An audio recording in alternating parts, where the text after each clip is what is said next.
कल white house में middle east पर मंथन चल रहा है। ईरान, गाजा और हॉर्मुज पर चर्चा होने वाली है। दुनिया की नजरें वॉशिंगटन की बैठक में टिक गई हैं। ये बड़ी खबर आप तक पहुंचा रहे हैं। मिडिल ईस्ट में बढ़ते तनाव के बीच अब दुनिया की जो नजर है वो व्हाइट हाउस पर टिक गई है। इजराइल के प्रधानमंत्री बेंजामिन नेतन्याहू मंगलवार को यानी कि कल 28 जुलाई को वॉशिंगटन में अमेरिकी राष्ट्रपति डोनाल्ड ट्रंप से मुलाकात करने वाले हैं। नेतन्याहू सोमवार को अमेरिका पहुंच रहे हैं। दोनों नेताओं की यह बैठक ऐसे समय हो रही है जब ईरान, गाजा, हॉर्मुज स्ट्रेट को लेकर हालात बेहद नाजुक हैं। सूत्र ये हमें बता रहे हैं कि बैठक में सबसे बड़ा मुद्दा ईरान के खिलाफ आगे की रणनीति होने वाली है।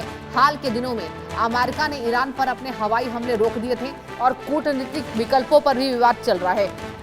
दूसरी ओर नेतन्याहू ईरान के खिलाफ सख्त रुख अपनाए हुए हैं और इसके साथ आपको बता दें, ऐसे में दोनों नेताओं के बीच में इस मुद्दे पर गहन विशेष चर्चा होने की संभावना तेज हो गई है। दर्शकों, इसके अलावा आपको बताते चले गाजा युद्ध, संभावित युद्ध विराम, अमेरिका ईरान वार्ता, हॉर्मुज स्ट्रेट पर नाकेबंदी और सुरक्षा और व्यापक क्षेत्रीय सुरक्षा सहयोग भी बैठक के जो प्रमुख एजेंडे कह लीजिए वो रहने वाले हैं। कुल मिलाकर एक्सपर्ट्स का यह मानना है कि इस मुलाकात के नतीजे आने वाले दिनों में पूरे पश्चिम एशिया के रणनीतिक दिशा तय करने में महत्वपूर्ण भूमिका निभाएंगे।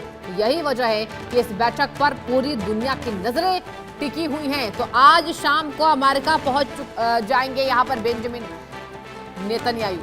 आलोक सहाय विंग कमांडर सर मेरे साथ जुड़ चुके हैं। सर, बहुत स्वागत है आपका इंडिया न्यूज पर आलोक सर। और देखिए सर, यहाँ पर जो संभावित प्रस्ताव था वो होता नजर आ रहा है। बेंजामिन नेतन्याहू अब अमेरिका पहुंचने वाले, कई प्रमुख एजेंडे पर चर्चा होगी। सबसे बड़ा यहाँ पर प्रमुख जो वार्ता होने वाली है वो सर ईरान को लेकर है। क्या लग रहा है सर, क्या अमेरिका और इजराइल एक बार फिर से मिलकर ईरान पर बड़ा अटैक करते नजर आएंगे? सर नमस्कार। देखिए, पिछली बार आप देखिए, जब भी नेतन्याहू जाते हैं अमेरिका तो प्रेसिडेंस तो यही बताता है कि उसके बाद अमेरिका और इजराइल मिलकर के भयंकर कोई आक्रमण को अंजाम देते हैं। हाँ। इसलिए विश्व की पूरी निगाहें इस बार भी जुड़ी हुई हैं और सभी लोग देख रहे हैं कि क्या इस बार होता है।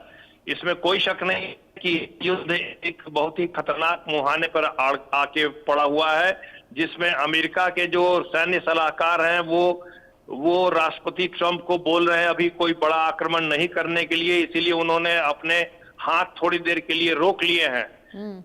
ऐसे क्योंकि ऐसी संभावना व्यक्त की जा रही है कि अमेरिका के पास इंटरसेप्टर मिसाइल्स की कमी हो गई है या कुछ सैन्य सामग्रियों की कमी है, कुछ उनके स्ट्रेटेजिक डिसीजन उनको लेने पड़ेंगे।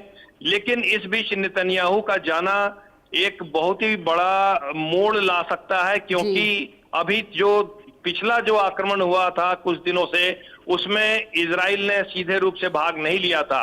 तो क्या ऐसी मंशा है कि इस बार इजराइल और अमेरिका दोनों मिल करके अपनी उन दिक्कतों को जिसके कारण आक्रमण को ट्रंप ने रोक रखा है उसको दूर करने की कोशिश करके और कोई बड़ा प्लान कर रहे हैं? ये संभव है और इस अमेरिका ने अपनी नियति साफ जाहिर कर दी है कि वो स्ट्रेट ऑफ हॉर्मुज पर अपना कंट्रोल चाहता है, खर्ग आइलैंड पर कंट्रोल चाहता है और ईरान का जो न्यूक्लियर प्लांट है उसको किसी भी तरह से तबाह करना है, क्योंकि सैटेलाइट से ये तस्वीरें आ गई हैं कि उन्होंने किस तरह से कैमोफ्लेज करके अमेरिकी सैटेलाइट से अपना बचाव करके उन यूरेनियम एनरिचमेंट और जो न्यूक्लियर प्रोग्राम वाले साइट्स है वहां पर काफी उन्होंने निर्माण किया है।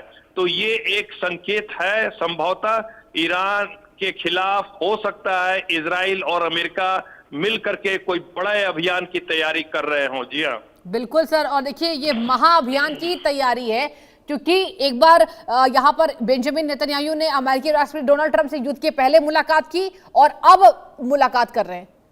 अब सर ऐसे ये बताइए कि अब अमेरिका की क्या नजरें पूरी की पूरी इजराइल के साथ मिलकर चलने वाली होगी? क्या लगता है? मुझे भी ऐसा लगता है, क्योंकि ईरान का से जो ये खबर आई है कि वो न्यूक्लियर संवर्धन तेजी से कर रहा है। ठीक है आलोक सहाय सर, बहुत शुक्रिया आपका तमाम जानकारी दर्शकों तक साझा करने के लिए।